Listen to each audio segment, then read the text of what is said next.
When I agreed to speak here, I didn't realize that I was going to be the last speaker. It was quite fair of them to do that to me, but that's the reality. As Representative Langerman said, they're talking about repair and improve the ACA. Well, my suggestion would be for a single-payer plan.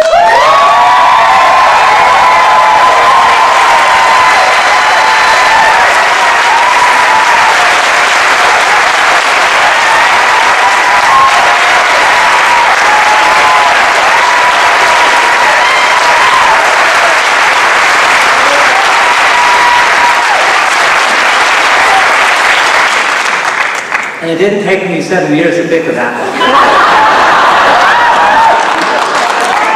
The other thing that Senator Whitehouse said was about offense. Well, I've been doing defense here for the last month. It feels like it's been a lot longer.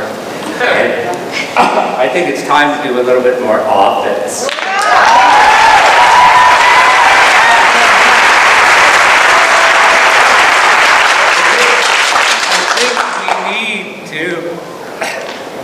To expect more out of Washington than we're getting.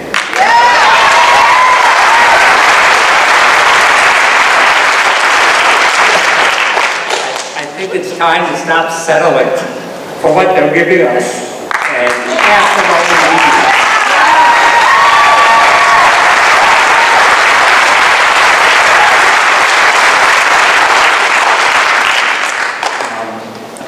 I hate public speaking. You can see I get a little nervous about it. I don't know why, but I do.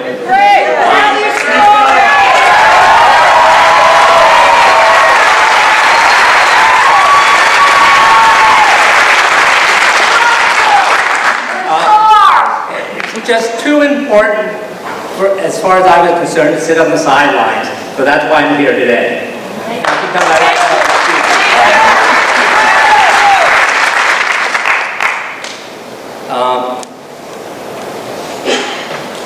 I'm here today, and I mean alive, because of the ACA.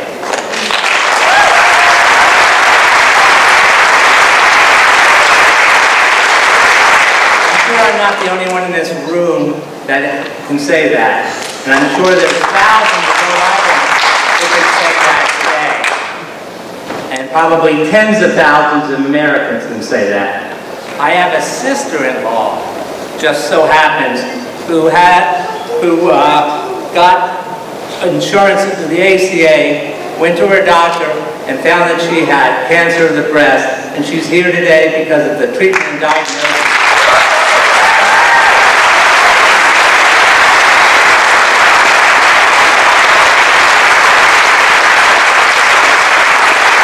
So it affects all of us, even those here who have health care. It helps them as well to know that their neighbors are helping. Let me tell you a little bit about my story through the ACA. As people have said, I'm a self-employed contractor here in Rhode Island. I had cancer 30 years ago, and I beat it.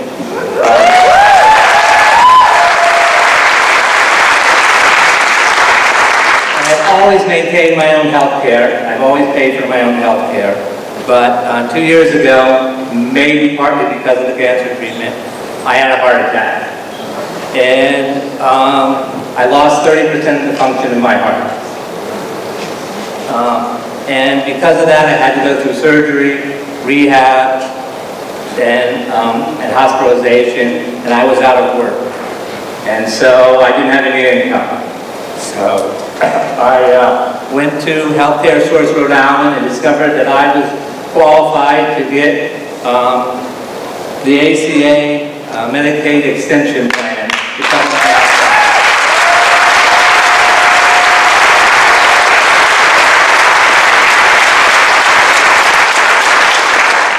That gave me the ability to focus on getting well and learning how to deal with my new condition than to be worried about paying my bills So it was a lifesaver for me.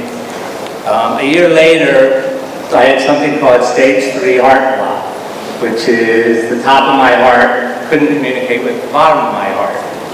And because after the heart attack, I had a defibrillator put in, the defibrillator kicked in. If it hadn't, I wouldn't be here either. I'd be dead. So the defibrillator that the doctor prescribed wasn't the right one to keep my heart synchronized, so I had to go back through surgery and have a different defibrillator put in. So more rehab, more rehabilitation, and so I was pretty much out of work for about 2 years. But because of the ACA, I could pay my mortgage and I could get health care. Without it, I wouldn't have been able to do that.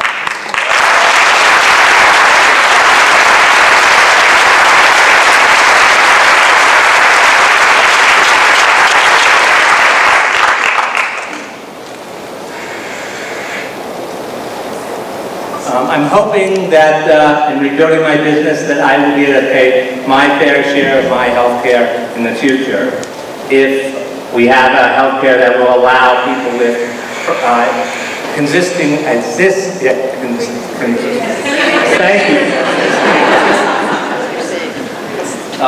ailments to get health care at a reasonable price.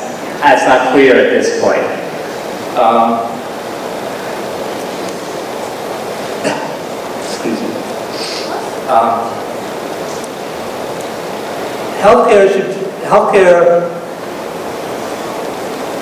A healthy population with an affordable, comprehensive healthcare system and a delivery system should be a right in this country.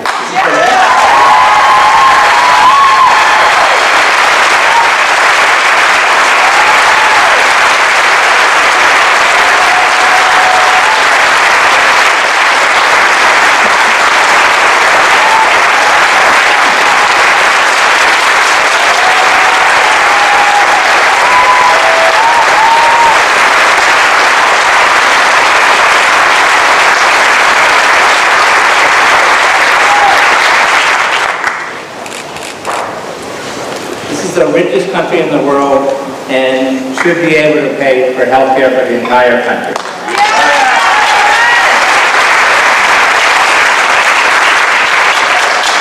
Really a disgrace that we don't have national health care.